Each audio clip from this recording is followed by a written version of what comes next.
I don't have a typical bed drawer to store my items when I'm lounging in my bed, so I need a simple solution because I cannot stand junk and clutter. So where do I put my stuff instead of having it strewn all over my bed? Well, keep watching and find out. This is my bed. See the pillows? There's just one issue. All of this stuff, look at this, y'all, look at this. All of this stuff are things that I use all of the time at night when I'm in my bed.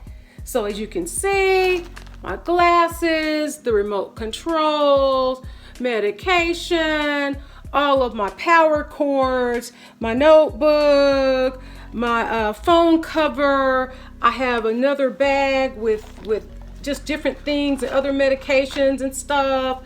Mouth guards, my crackers, socks, something to blow my nose with, even my pet rock, y'all. Yes, this is Jasper. This is Jasper. But there's a problem because I don't like clutter. I hate clutter. So I decided to do something about it, and I came up with this great idea, and the solution is at the dollar store, and I want to share that with you. Okay, here's the solution. Y'all, it's a flexible box. Look at this. I'm able to fit everything inside of this box, and there's some organization to it. There's no clutter. It's easy to find my stuff.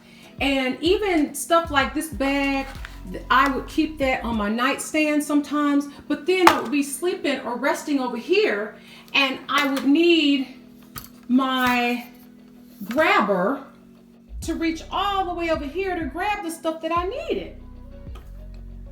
And I think y'all understand, especially when you have chronic illness, there's so much stuff that you have, books and everything, and you don't always have the energy to get up and down to get the things that you need. So you kind of tend to keep everything around you. But this is the perfect organization hack. I paid $1.25 from the Dollar Tree. It's not perfect, but it works, and it accomplishes what I need. So I hope this tip works for you, and I'll see you in the next video. Bye.